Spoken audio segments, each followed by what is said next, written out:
What if there was someone out there living the exact same life as you? Welcome back to Avery After Dark. I'm your host, Avery Ross. Thanks so much for tuning in for today's episode. I'm so glad you're here. On Avery After Dark, I cover everything mysterious, chilling, and unexplained. So if that's up your alley, you are in the right place. Hit that subscribe button, leave a like and a comment while you're here, and turn on post notifications. I post new episodes every week, everything from true crime to captivating mysteries to the supernatural, and I never want you missing out on an episode. Now, without further ado, let's get into today's remarkable story, shall we? It all began in 1940 when two twin boys were born in Ohio and adopted by two different families at 3 weeks old. Both of their parents went on to coincidentally name them James, Jim for short. Unknowingly, the boys, Jim Lewis and Jim Springer, grew up only 40 miles from each other. Jim Springer, who was raised by his adoptive parents in Piqua, Ohio, was told that his twin had died at birth. But Jim Lewis, who was raised by his adopted parents in Lima, Ohio, learned at age 5 that he was a twin and that his twin was adopted by another family. But they weren't sure by who or where his twin went. But his mother, Lucille Lewis, began encouraging him to look for his long-lost brother if he wanted to. In the late 1970s, Jim Lewis, then in his late 30s, decided to get in contact with his twin. He had felt a sense of emptiness and wanted to find him.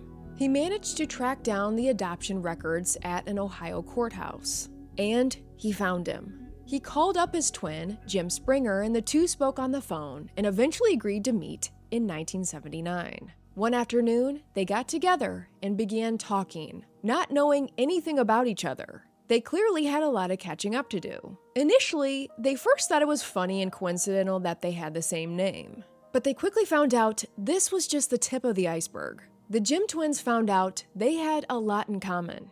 Although they had been separated since they were babies and lived apart for decades, the two men found they had led identical lives. As kids, they found they both had a proclivity for math and woodworking, but weren't great at spelling. Both men had been married twice. Both of them had married women named Linda, and they both divorced the Lindas. Then they both married women named Betty. Both of the Jims had sons, and both of them named their sons James Allen. Career-wise, they had gone similar directions as well. They both worked jobs in security. Jim Lewis worked as a security guard, and Jim Springer was a deputy sheriff. They were both heavy smokers. They both drove the same kind of a car, Chevrolets. They both shared interest in mechanical drawing and carpentry. They found they both took vacations to the same Florida beach, St. Petersburg. They both had adopted brothers named Larry, and both had beloved dogs named Toy.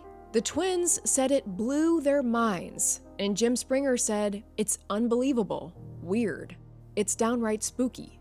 I'd say so. This is pretty crazy, right? Jim Lewis said, "We even use the same slang. A lot of times I'll say something and he'll finish it." Needless to say, word spread quickly about the incredible case of the Jim twins, because this was unbelievable, and scientists and researchers were itching to learn more. The Jim twins took part in a study at the University of Minnesota and found that their medical histories and brainwave tests were almost identical as well. That research, which looked at identical twins who were reared apart and only met as adults, found remarkable similarities between these virtual strangers, proving that our genes affect a lot.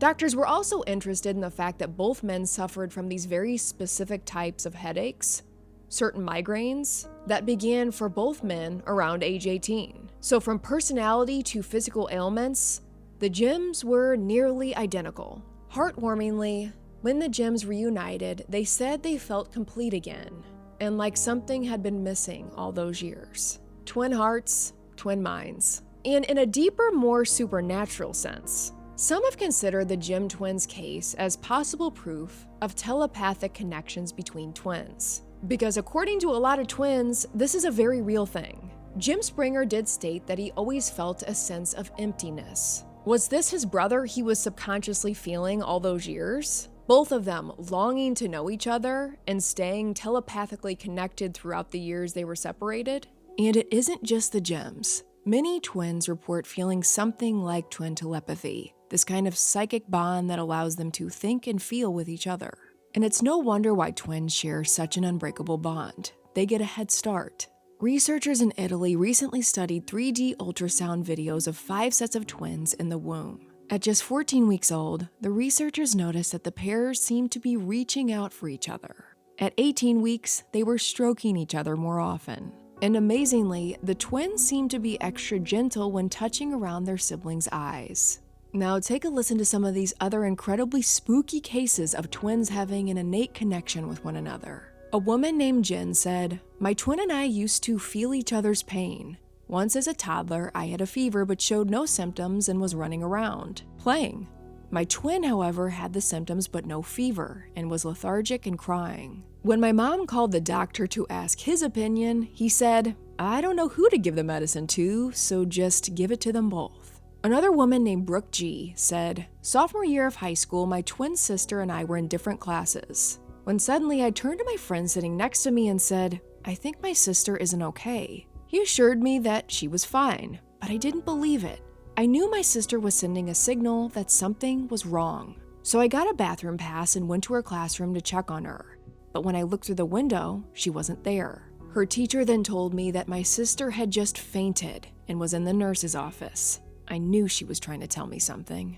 And saving one of the most chilling accounts for last, we have the sleep-talking twins. A man with the username Mr. Ace wrote, "When my twin and I were toddlers, our parents witnessed us sleep-talking as we were asleep in different rooms. And we were seemingly having a back-and-forth conversation about having played in the sandbox earlier in the day. Years later, we both dreamt about our older sister being in danger. And the next morning, she received calls from each of us, making sure she was okay." So yes, I believe there's some sort of link between twins that goes beyond simple coincidence.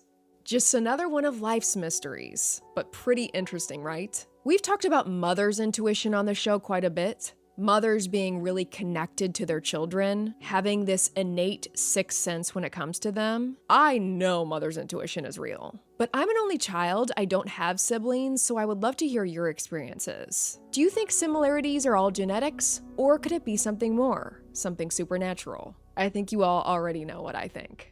Leave your thoughts and theories in the comments. Make sure you subscribe to this channel for more mysteries, cases, and supernatural stories. Next episode, I have even more chills coming your way. I can't wait to see ya. Until then, I'm Avery Ross, and this is Avery After Dark.